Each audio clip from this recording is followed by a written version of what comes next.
back with Wellness Wednesdays, and we have a special guest today in quarantine with the rest of us, but a special guest nonetheless.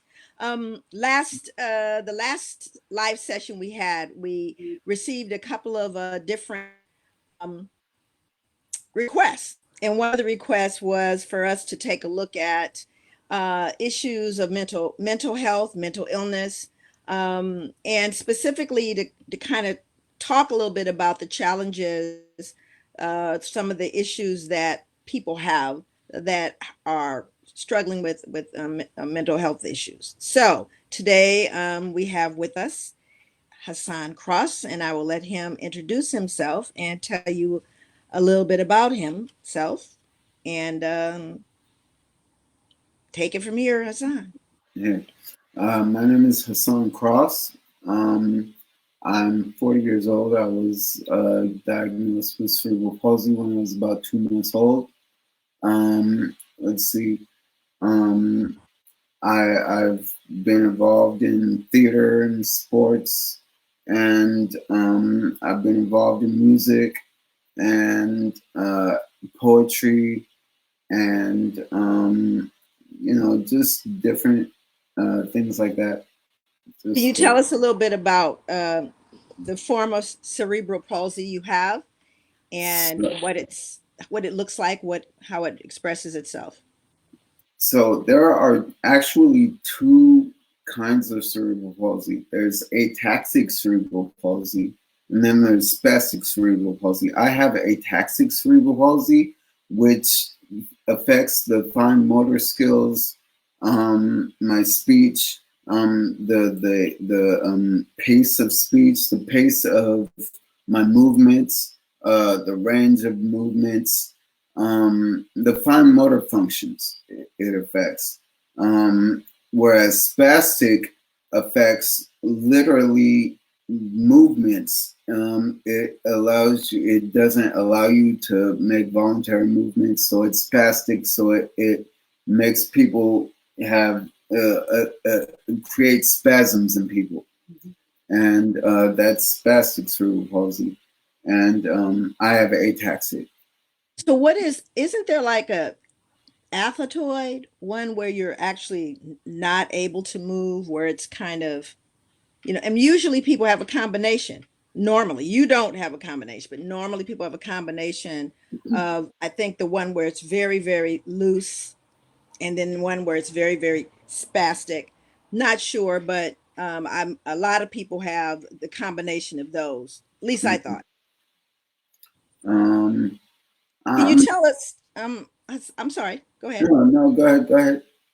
I was going to ask you, all of us are dealing with being, sheltering in place, and it's becoming a challenge for a lot of people. It's difficult, and I wondered if you could talk a little bit about how specifically, because of your cerebral palsy, how this is impacting you. Well, because I have a hard time with motor function, so I cooking. I don't drive, so going to the store, it's very important to have people that you care about, that you trust, that you know, to help you with things. And and they'll be readily accessible to do that for you, to do that with you, and it's really just trying to do things to promote yourself the best way you can, you know to just make sure that everybody is as safe as possible. Yeah. So how do you look at your disability, or do you see it as a disability? I, How do that's a good question. um, I used to see it as a disability.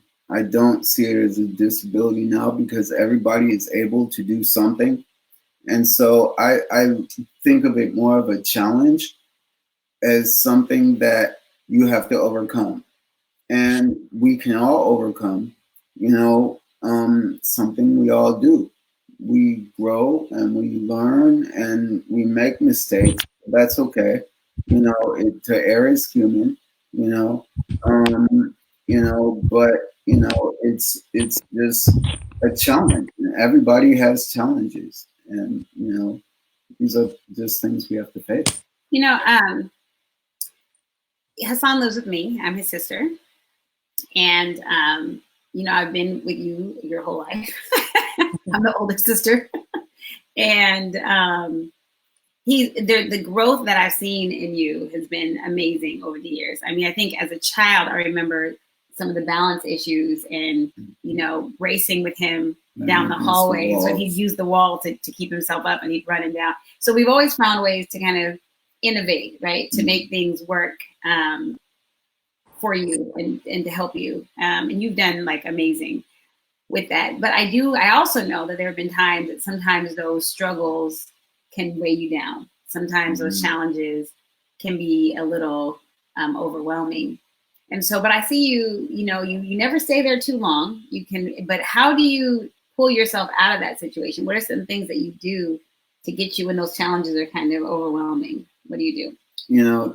There's a quote that, I've memorized, and it's a beautiful quote. And the quote is, when there is love, nothing is too much trouble, and there's always time. I don't know what just happened. Probably me. Is that you? Is that you? Someone was trying to. Okay, that is so odd. I don't know how that happened. Okay. Was that you? Was that me?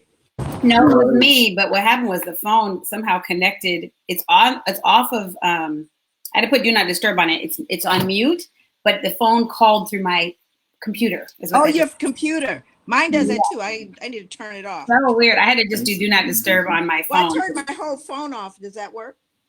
If I turn my whole phone off? Yeah. It shouldn't happen. Sorry. So go ahead. Okay. Just say the quote. You were talking about your quote. Mm-hmm. So the quote is, when there is love, nothing is too much trouble, and there's always time.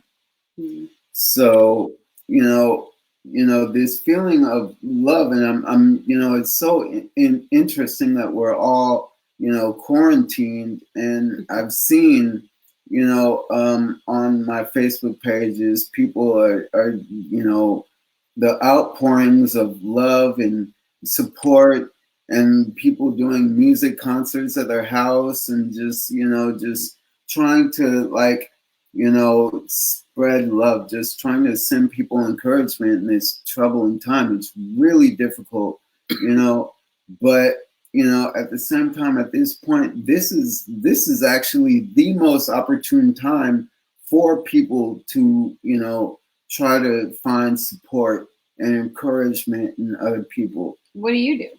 I just I think about things that I like to do. I like to write, so I write poetry. I like to watch videos and make videos. So I videotape myself speaking and talking and doing different things, just so that people show, just so I could show people a different side of life, something positive, something that maybe they don't get in their lives, and maybe I could show them something from my life, that's different, that they're not used to seeing. So, well, thank you. Mm-hmm. And also, we've talked a little bit about having a ataxic cerebral palsy, and you've talked about some of the challenges you've done. Like I said, a lot. You've been employed, you've had relationships, things that a lot of people, are struggling to figure out how to if they can have those things. But some people also really have they have extreme forms of cerebral palsy where they can't maybe write poetry, they can't use their hands, or they don't have motor control enough to be able to walk down the street, or those types of things. So if you had to give someone who was in a situation maybe a little bit more extreme than yours, some advice or a message you'd like to send them to make them kind of feel like they can get through it, what is that message? The message is that there's always support, there's always love, and you're never alone. I don't care, how alone you may feel, you are never alone. There's always somebody that's willing to at least listen, bare minimum listen, you know, and you know, there's always support and there's always help. You just, you know, you can't stay stagnant in your ment, because your ment will eventually, like, it will betray you. It can, you know. And so you have to just realize in yourself, you have to know we all have potential.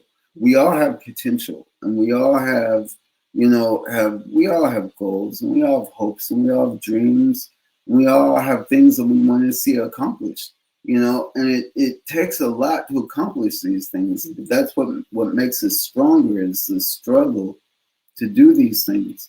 And when you do it, when you're successful and you can do it and you do it, it makes everything else a lot easier, because you're like, okay, well, you have one success, and then you just slowly build on that, and you build and you build and you just keep building. Yeah. Well, thank you. Thank you, Hassan. It was great having you. Thank you guys so much for having me. All right. You're welcome. He's also a master card player. I'll say that. He got my children all night long playing card games. I wanted to, you know, one of the things that I think is difficult is, you know, as a parent and watching my children, all of my children, but particularly Hassan, you know, who has just a special place for me. In fact, I know this is going to sound very, very unusual, but I can feel when something's wrong. I can actually feel it. And I literally woke up one time in the middle of the night, like 2 or 3 in the morning, and I said, something's wrong with Hassan. Something's not okay. And sure enough, you know, I reached out, you know, called, and there was some pretty major things going on. And I think we have to, again, trust what's in our hearts, trust that, you know, you may not have all the answers, but we are connected. And for me, it just kind of drives home the whole idea that we really are connected. Mm-hmm. But I wanted to also, again, I'm not in any way going to minimize the experience that folks have out there. I saw what's been happening, and I was talking to Bahia about this earlier, that I've been getting phone calls, I've been getting texts and emails from people who are saying, would you do therapy with me? Would you help me? Would you be my therapist? And, you know, it's an extraordinary time that we're in. I haven't been in private practice for many, many years.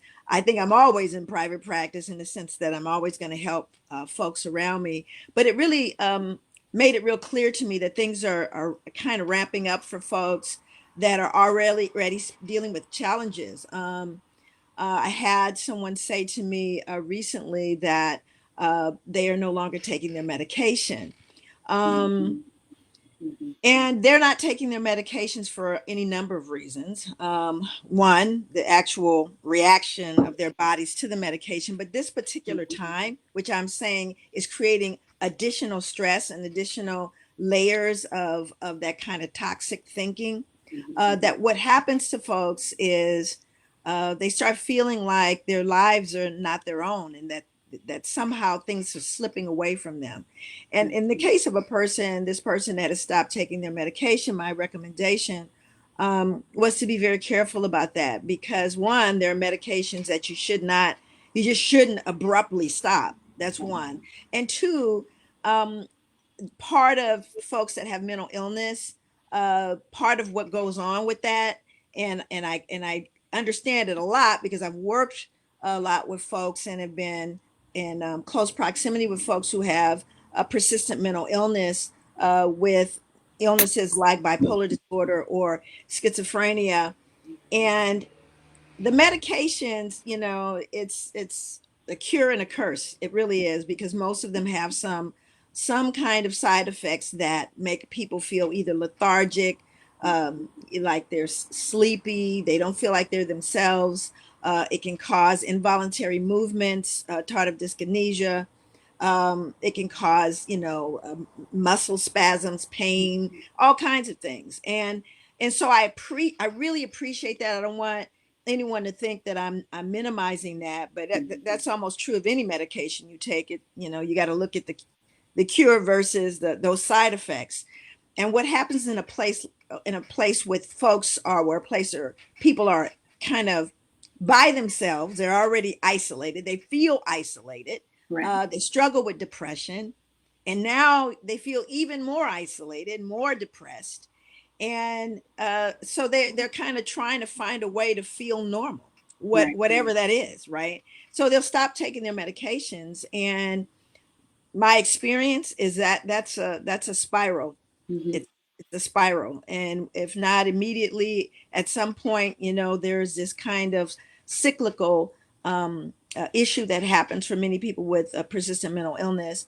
And at the same time, I totally appreciate. I remember a young man that was bipolar and literally struggled with remembering what normal felt like, Right. remembering it, and not being able to get there. Not with the medication, not with, without the medication. It's like remembering who you were.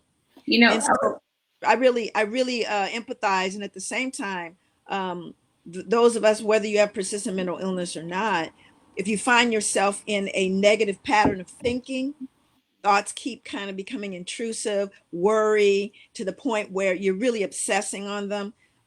That's an indicator that, you need to take some time and do some self-care, because that can also lead you to some pretty severe spiraling. But here, you were going to say something? no, I was going to say it was interesting. People don't, mental health is a mystery to many people, right? But how is it that your brain isn't working, right? And it was really interesting because we try to take every opportunity to share things. And I was watching a TV show the other day with my daughter, and the character wants to have a relationship with this woman. And he's saying that when he's on his medication, he has erectile dysfunction. He can't do all these things. And he was basically saying, like, he's been on medication for so much of his life, and that the real him, he's able to feel like the real him again. And so while the sister was happy that he could feel those things and he found his connection, she knew it wasn't sustainable without the medication. And so I was explaining this to my daughter, and it just hurt her so badly to see this struggle that she's watching this man go through, where he wants to be healthy, but he wants to be himself. And so sometimes we have to figure out ways to encourage people when they know this is what's happening to them. How do you find the balance? What are some things that you know are part of who you are while you're taking this medication that maybe you don't naturally can't access it the way you normally would, but can you get into a pattern of behavior of engaging in that way that you can kind of have some sense of well-being that would bring you naturally? And that's a tricky thing, to figure out how to navigate that. But I think now with people who never have experienced historically mental illness, clinical mental illness, now they're experiencing some depressive symptoms, anxiety, things they've never had, like clearly understood what's happening to them that are happening to people now. And it's exacerbating folks who already are experiencing those things. And I just don't think our community knows a lot about that. I think it's a lot mystery still. And it's not something you can just simply pray away. You have to, right. I think that one of the things that I was talking to with a group of folks last night, it seems like my whole life is Zoom. My whole life has become Zoom. And we talked about myths, and the particular myths that we were addressing were myths that keep issues like racism in place. Myths that we believe about other people, what we believe about ourselves, what we believe is true and is just not true. And I think that one of the difficulties I think that African American people experience and are experiencing now is that distrust, right? So there's just a general distrust of systems and institutions, and for good reason, because we have a whole lot of history of being betrayed by those institutions. And I mean, pretty much all of them. Okay. I And think so I think not pretty much. I think all of them. okay, that would be all of them. That'd Okay. be everybody. And so how does one manage, like I remember there was an event that happened, everybody, like, for example, say the thing, don't drink the Kool-Aid. I wonder if people young know what that actually refers to. Nobody young says that. Well, whatever, but yeah, those of us that are more mature. Yes, yeah. But some people, oh, well, if you young people hear someone older say, don't drink the Kool-Aid, Mm-hmm. right? And, or they drank the Kool-Aid. Right. Drinking Kool-Aid. Right. And that had to do with Jim Jones, Right. who basically was a nut. A lot of people got behind. And one of the things he did was he had everyone commit suicide. And well, some of them he forced. And it was poison placed in Kool-Aid. And they drank it. And so part of what I think is happening here when we start looking at that distrust of systems is the fact that sometimes we move into another extreme space too. Like folks who took the insulin away from a family member and said, well, God will heal them. God will heal them. Well, if God can just heal, which, whatever God wants to do, God can heal everybody, then what need do we have for doctors or medicine? What need do we have for anything? Because you could just pray it away, right? So if we understand that medicine is an extension of the blessings or the knowledge that is given to man to assist man, right? That's God too. But whatever, ends up happening, like at a time right now, some of the stuff that's going around are a lot of conspiracy theories that are going on, a lot of them around COVID. Why, who, what was it created in the lab to kill all of, people of color? What is this thing? And again, I'm not suggesting I have the whole picture, but I do know enough about health and healing to know that we have to be able to decipher fact from fiction. Right. Science is indeed a real thing, and it does allow us to, for example, do what we're doing right now. Okay. We and there were, plenty of times that people and cultures just would be horrified by what's going on right now. Well, it's interesting. The superstitions would move in and really cause a great deal of anxiety. Well, I was talking to a group. I was on a conference call yesterday with a group out of Chicago, and they were talking about how 70% of the deaths related to COVID in Chicago are Black people.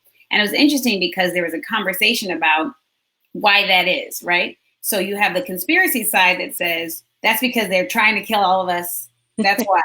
And then when you think about the fact that I would say that disparity, COVID, basically you sprinkle the little COVID on top of disparity and you see this blow up, right? And the fact that we talked about this before, racism is a pre-existing condition, okay? So if you're experiencing racism, your system is going to be not at its best. If you're experiencing racism or if you've experienced racism, that's impacting your health, whether you know it or not.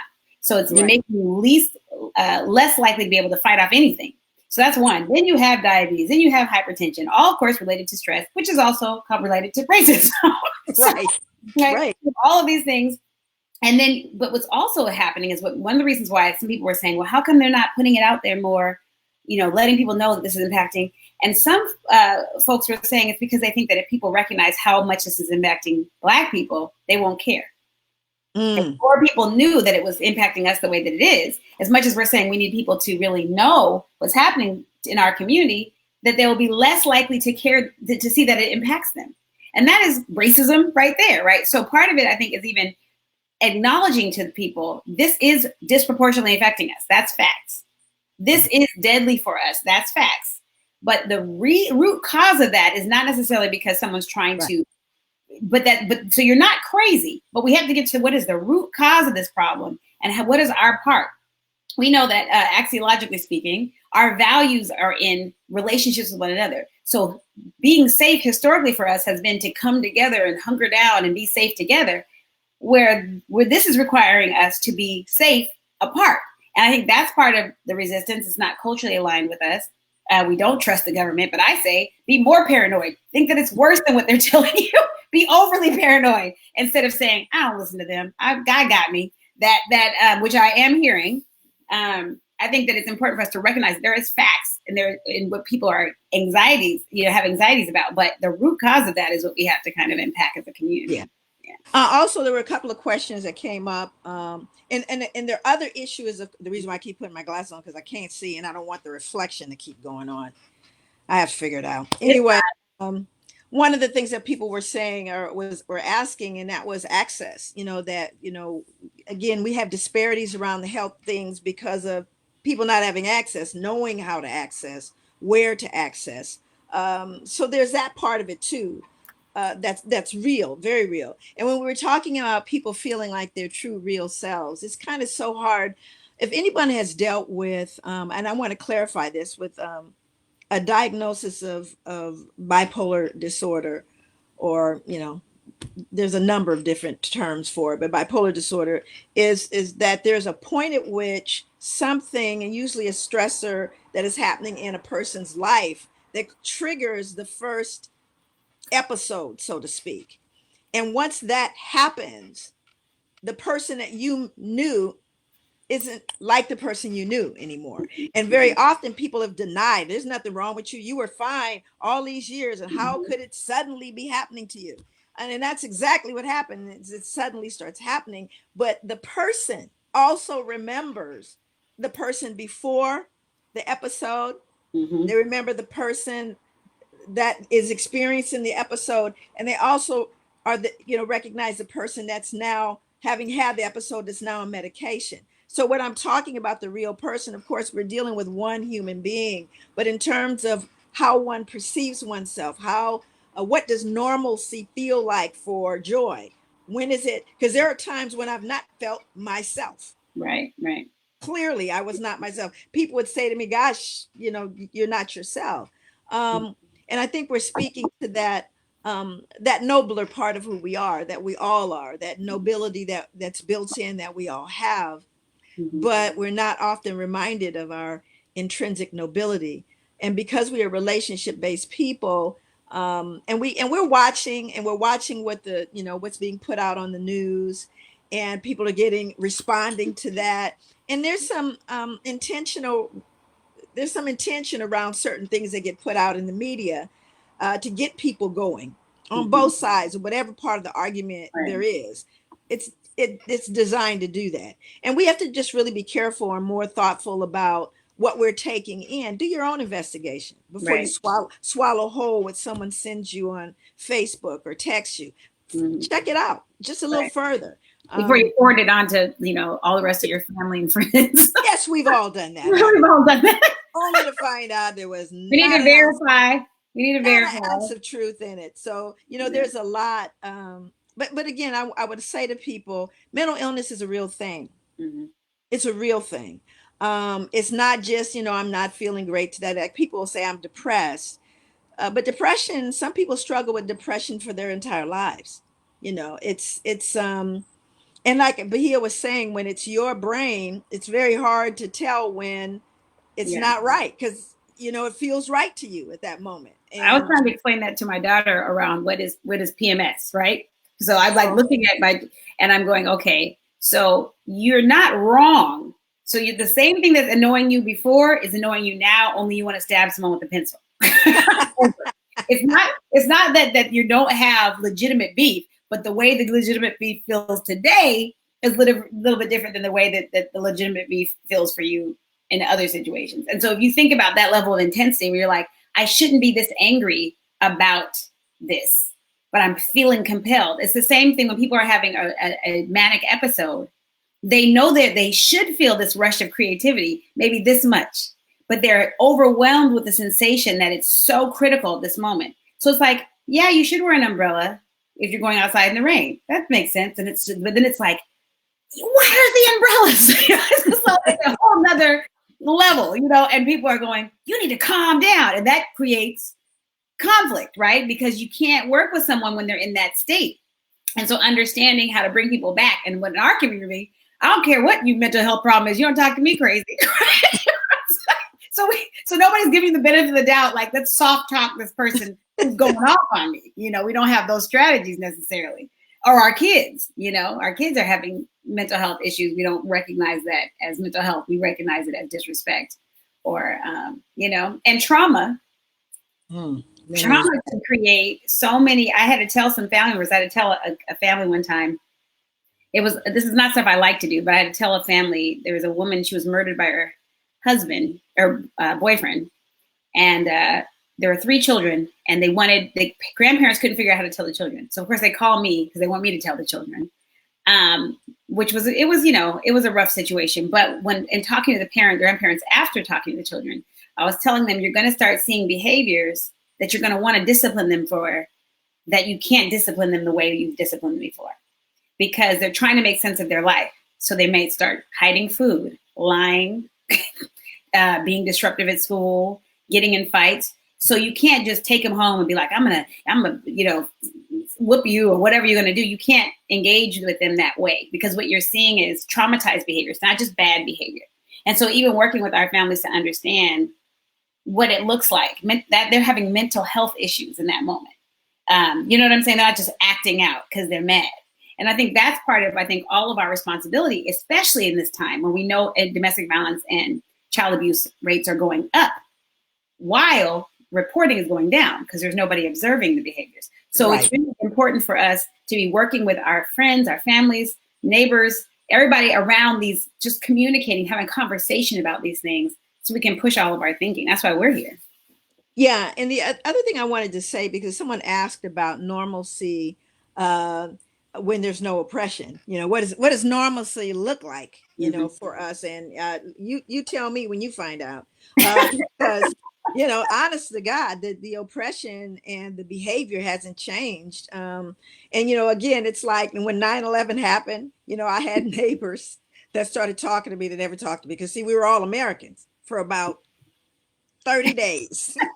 And then I became the Black people bringing down the problem. Back to Black after that time. Got back to Black. Mm-hmm. But for a minute there, just for a short time, we were all Americans, something they could see. And I also recognized very recently, and this is just kind of crazy, but I grew up in Los Angeles, and I grew up, and it wasn't until very recently when I was talking to my husband about my experience as a child. I actually loved, my childhood. It was, but I also realized that I normalized quite a bit of trauma, because when I told my grandchildren, they're like, and I was looking at them like, oh, and I stopped and I thought, yeah, that is traumatic. But it was so perpetual in my experience growing up that I normalized it. And my kids clutching the pearls. They were like, it was like, wow, is Ema going to be all right? But again, it was what I was used to. It's like people who live in war-torn countries. What is normal? What does normal look like? What does play look like? What does happy look like? We are all different in our experiences, and we also have different responses, capabilities, capacities, and to relate to that stuff that's showing up in our lives. And again, we really do, I think, have to, and I think it's going to take Black clinicians, psychiatrists, counselors, therapists, that are going to help other people, Black folks who have been injured by these systems, to develop the level of rapport, which I call relationship, not rapport. But again, clinically speaking, it's the professional thing to do, is to have a rapport. Black people aren't looking for a rapport anyway. So I recognize that I have a lot of different relationships that exist on a lot of different levels. And I have a relationship with the people that I'm helping as well, not just this very distant professional. I don't look at people like that. And I very specifically don't look at Black people like that. Right. And so as a clinician, I have to say I was extraordinarily successful. And I think part of the reason has to do with the fact that I saw them as equal human beings to me. Right. I didn't see as someone that I know and you know not, let me help you. And in fact, we're all learning, and we all have something that we know that other people don't know that we can share and teach people. So what makes us that different? And so that's just the way I always did business, no matter who was sitting in front of me, whether it was a chemical imbalance like schizophrenia, or whether it was just a moment in time when people were trying to adjust to some struggles, financial or otherwise.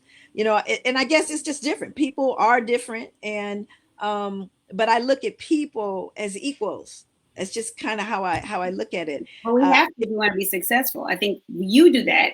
I do that. I think there's like when we start looking at the economic divide in our community, right? So you have us, even everybody who's on this call, even being able to have the privilege of having access, whether it's a phone or a computer, to engage in this conversation, right? And so we have this assumption that you need to step up and think this way. And then we talk to people who don't have this kind of access. We're like, oh, don't you know? Why don't you know? This is kind of the way that there's an air that comes out. And it's interesting because one of the reasons why so many people like you and like going to see you speak and like engaging with you is because you don't exalt yourself above anybody. However many degrees, whoever, fancy friends you have, it's not that they're going to be any more important than anybody else that you know.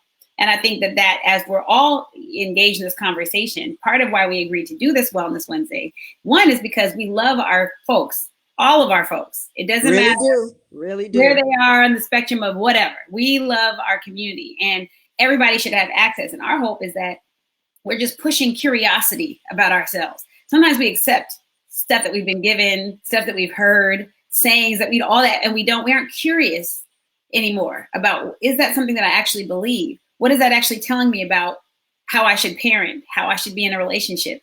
We're not questioning those things. And then we're not sharing those questions with other people. You don't have to tell somebody what to do, but you can encourage them to be curious about that. Why do you feel this way? In a way that's not, I know and you don't know.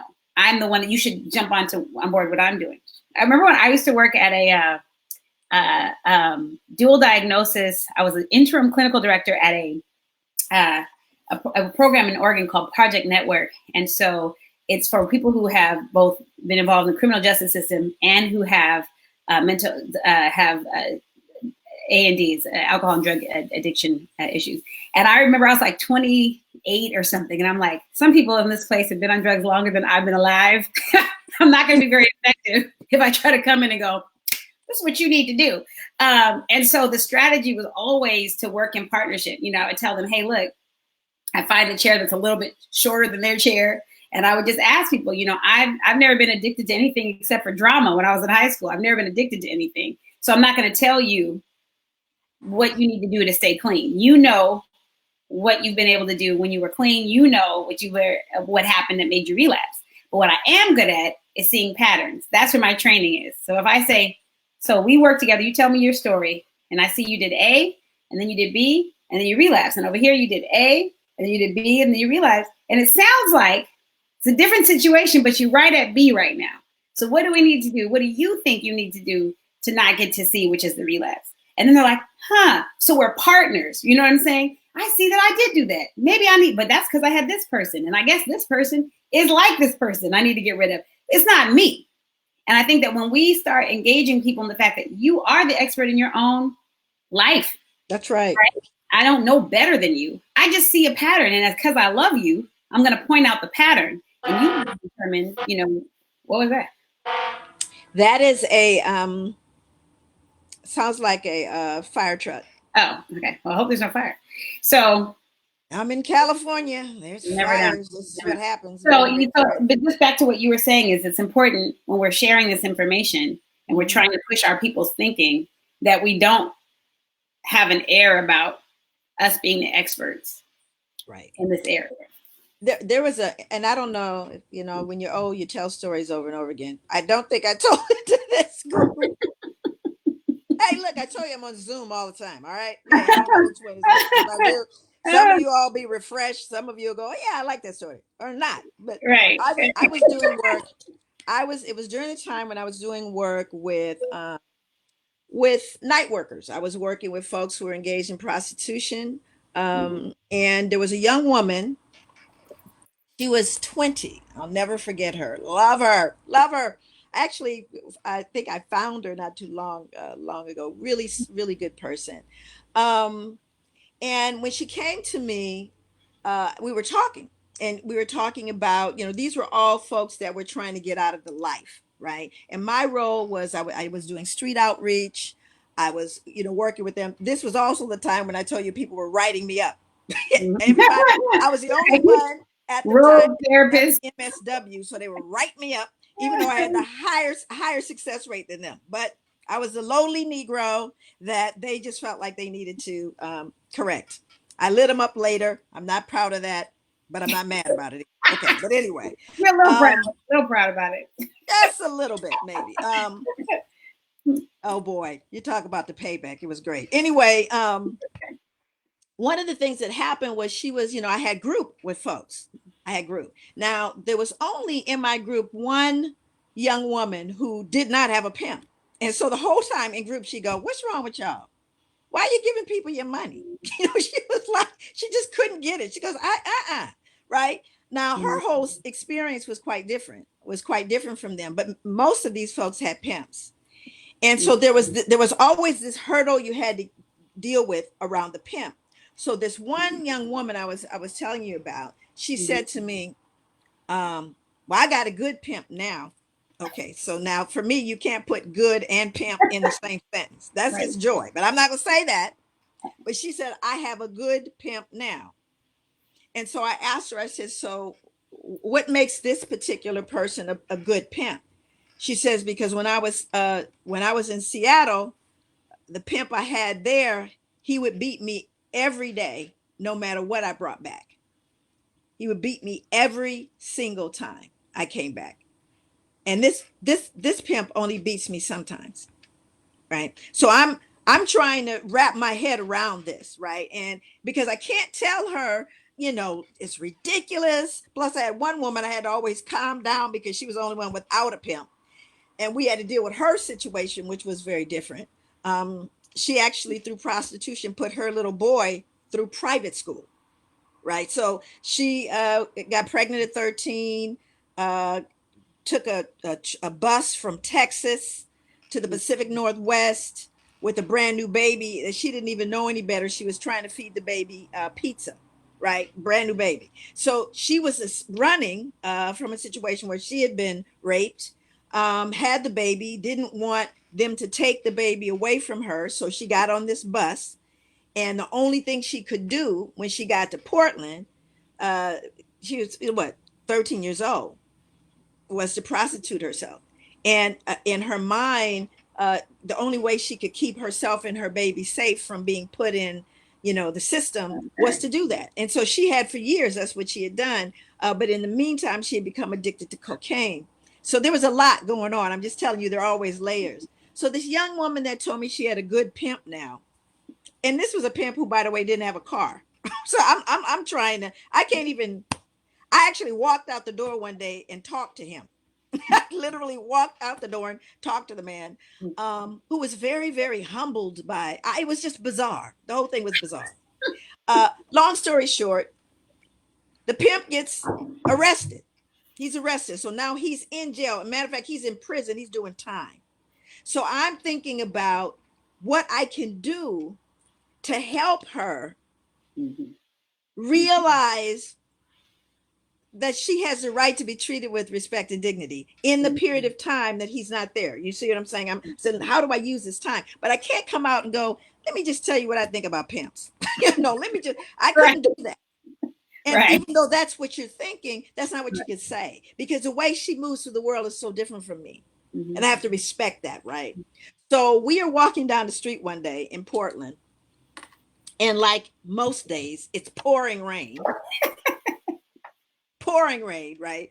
So we have this kind of cloud burst. So we are under an awning until it just calms down a little bit so we can continue walking. And while we're under this awning, waiting for this cloud burst to kind of, dissipate, we see a man, and he's in one of those big giant trash cans, those big metal ones with the big lids. He opened the big lid and he's rummaging through the trash. And as he's rummaging, I mean, we're literally right in front of him. It's like not like we could do anything. It's pouring down rain, so we're watching this whole thing take place, and we're going, "Whoa!" This, she says to me, "Well, there's some reality, right? You know, reality check." And so we're standing, you know, I'm standing there, and the man eventually pulls himself out of the trash can. He's standing up inside the trash can, and he's shaking out this filthy brown suede coat.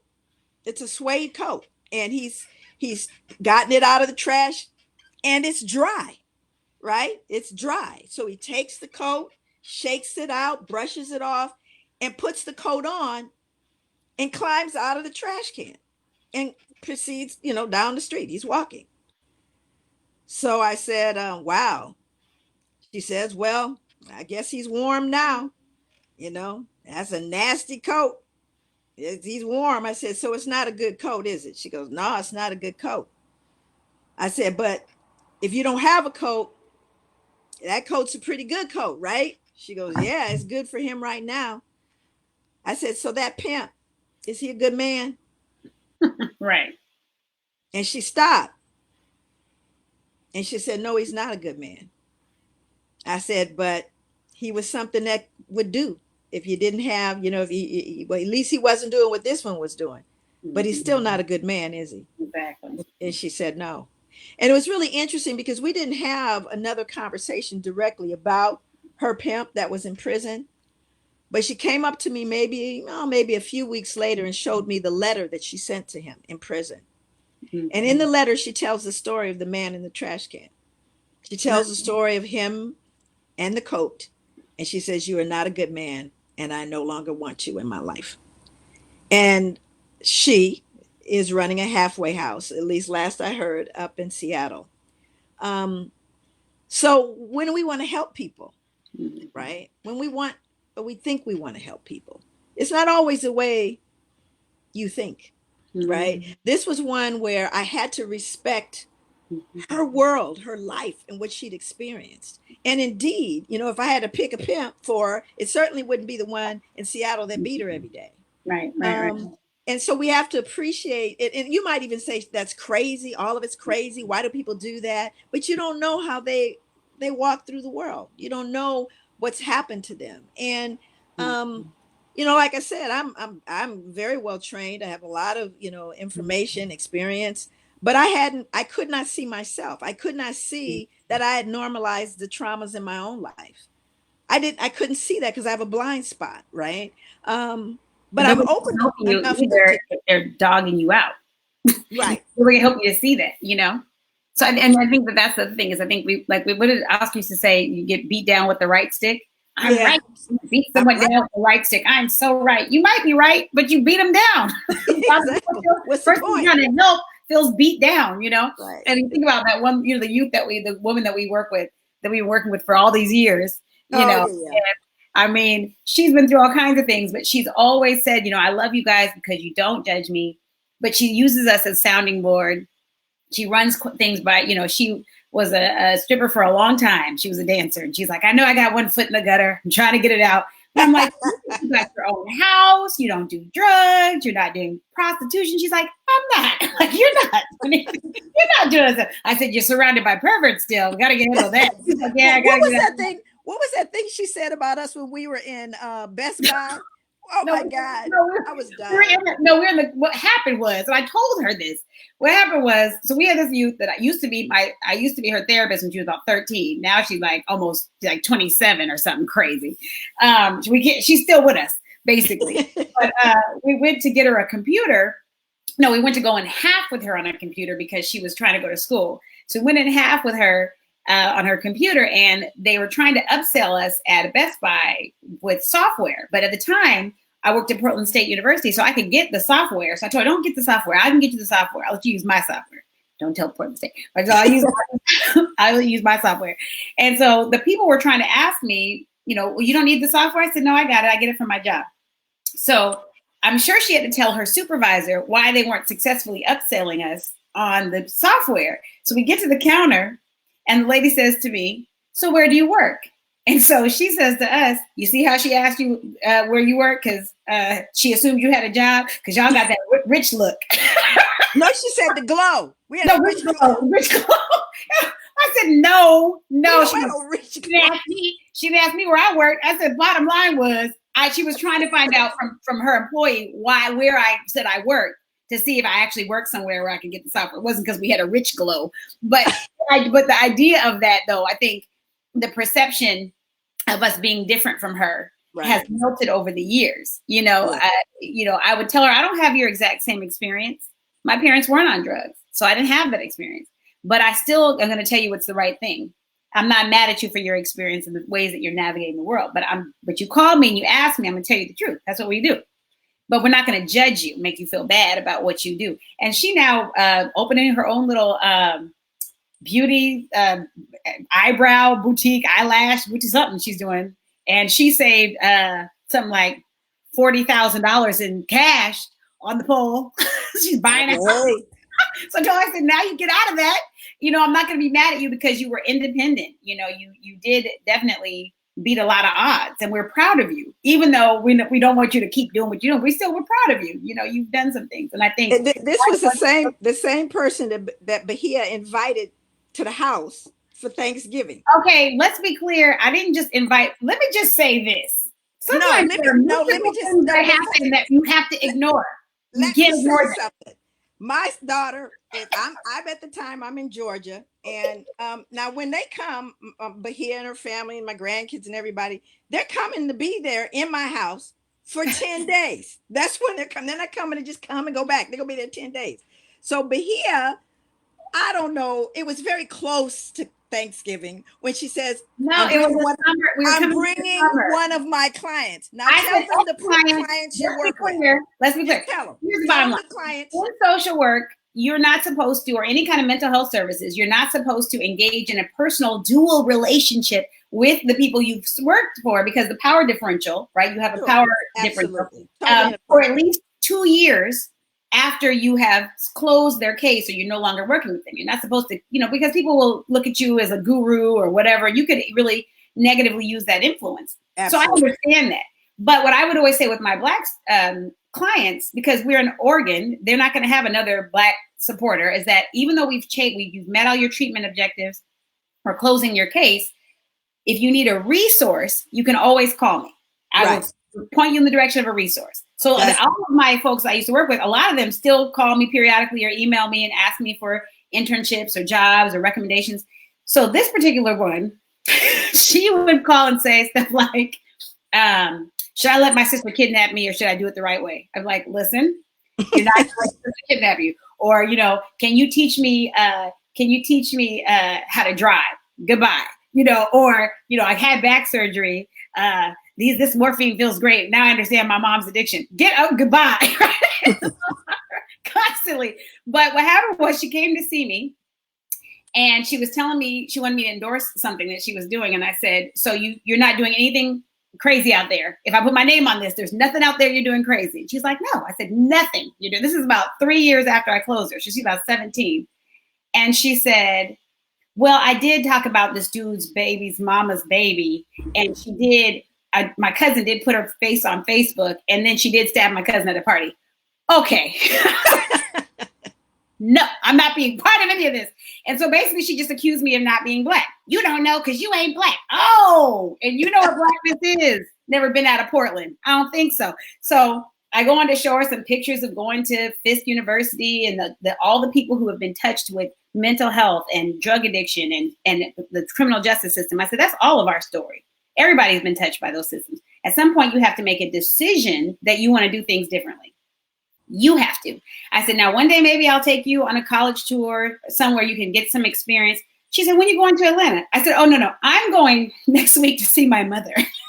I'm going with my family. But maybe you and I can go. How come I can't go then? I said, I don't think that's a good idea. Why not? You said you want to take me. Why don't you take me? I said, okay, if DHS pays for it, then I'll take you.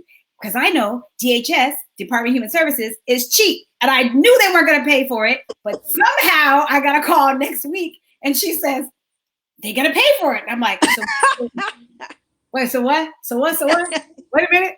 They're going to pay for it. So I'm like, so I call mom. I'm like, hey, so I might be bringing an ex-client. Now, mom knows. I'll tell her why I was upset.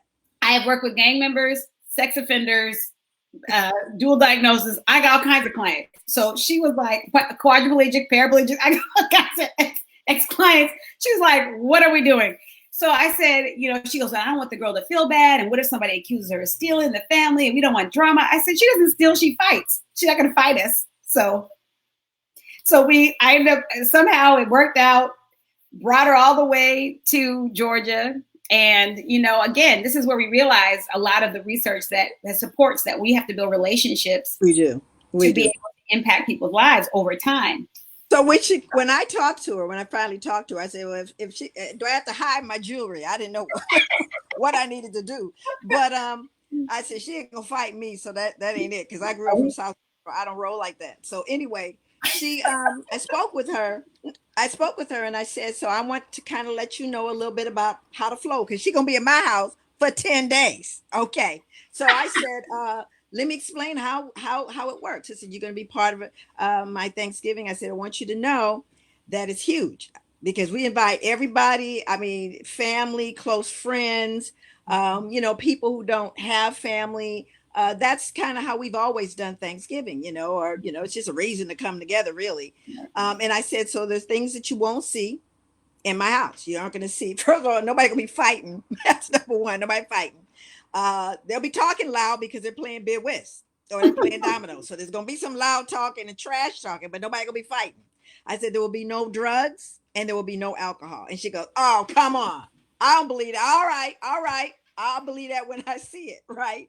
So I told her now that everybody's got, the strange people that, they're just strange, but they're part of the family. They're going to be there too. I said, you're going to have my brother, Oscar, who's going to be pontificating in the corner. Somewhere about something deep and or making gumbo in the kitchen with me. So I'm telling her all of this and she's like, yeah, right. So she comes to the house and she's meeting all kind of people. She met Dorothy Janae and she met Renee and Jean, all my, childhood friends, everybody's there. And she stands on on the banister, above the living room and she cries. She had never, ever seen a family or a group of people where there wasn't a fight. There wasn't somebody out back, getting high or doing whatever. And she gets a phone call from someone back home. And they say, what you doing? And she tries to explain to them, where she is. And they say, oh, well, we got a couple of blunts out in the back, right? That's where we smoking some blunts out in the back. And so more than anything else, it wasn't, mine's better than yours. Mine's different than yours. And she realized it was possible to live that way. She had never, now she's bright. She understands that people live differently, but she had never been able to participate in a whole way with people that looked like her, that just did it differently. And so what Bahia and I realized in that process when we started talking about helping folks, I think it was pivotal. I remember must have been about 6 months later, and she was working at the bank. And she was working at the bank, and she sent me a $25 gift certificate. And I just was overwhelmed. I could not believe, because I knew the sacrifice that it took for her to send that to me. And at that point, she's like family. But we had to help her out though, because initially when she got there, she was very overwhelmed, and she was betting us that somebody's going to be loaded at the game night. Remember, she's like, yes. I think somebody go come lit. But one of the things that she started to say was, when I get back home, I'm not doing this. I'm not going to do this anymore. I'm not going to do. And we're like, slow down. If you come back to home, to your family, and you say you're with these Black people who are doing that, they're going to say you're with those uppity Black people who think they're better than us. Mm-hmm. And now with this new way of thinking that you have, and I'm going to stop smoking and I'm going to do this, they're going to sabotage you, not because they don't love you, but because they're afraid they're losing you to us. I said, so what you have to say when they ask you about your trip is you have to say, yeah, they were cool. They're not like y'all. They're nice, but they're not like my family. I said, and then if they ask you to smoke with them, and you can't say, oh, I don't smoke anymore, because then they'll bring all the weed to your house. Okay? What you need to say is, I only smoke on Fridays with Lily. And then they'll be like, it's good you cutting down. It's good you cutting down. You know, I said, then you get some support around your change, but you can't, you know, you have to think about also now that she's got this new understanding, she can't come off as having an air. She's now has a new way of thinking that what's possible for her. And I also connected her with I explained to her. Yeah. I explained to her that part of the reason why, you know, she wasn't seeing alcohol and drugs in my family is because we have seen a lot of drugs and alcohol in our family. And so we made a decision that we weren't going to do that. You know, and this is a really important thing when I look at folks like my family, we sat down, and I'm not saying that everybody, you know, decided to go that way, but the folks that were there, they had decided we're not going down that road. Right. And I tell people all the time, I said, you know, I have alcoholism 2 generations back, both sides.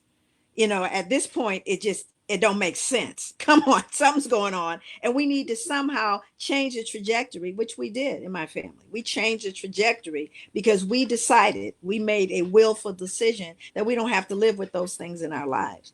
And so, you know, again, it's not magic. It's not magic. It's like, you know, when you've had to bury people because of addiction and you buried enough people, you start thinking, I don't want this for myself or my children. Right. That means I'm not going to model that behavior. Mm-hmm. I'm not going to pretend. I'm not going to do it. Right. And so again, it's one where people get to understand, and it's not magical. It's decision. It's sacrifice. You know, and there are people who don't come to things I do because there's no alcohol there. They literally don't come because it ain't a party without alcohol. But when you think about the exposure, I've never seen an adult on either side of my family drink alcohol in my entire life. Now, I'm not saying that people who drink alcohol, something wrong with them, but what I'm saying is that was a huge impact for me growing up. I never wanted it. There was never anything in the refrigerator that I couldn't have, or I was waiting till I could have it. It just wasn't important. And we had a great time. So when I took that mentality to college, it changed the trajectory of how I looked at turning 21. All of those things changed just because of what was modeled for me. And that doesn't mean that you have to change everything up in your life, but think about and be curious about the things that you can change, that you experience, that you don't want your kids or your nieces or your nephews or your cousins to see. And it's impacted them. You know, my kids feel the same way. You know, and I think you can change when you make that was one decision that impacted everything in our lives. It impacted generations. At the same time, we still don't have a lot of empathy. Me and Nadim have been testing this out with our family, right? The DeGroot side of the family is the least warm and fuzzy side.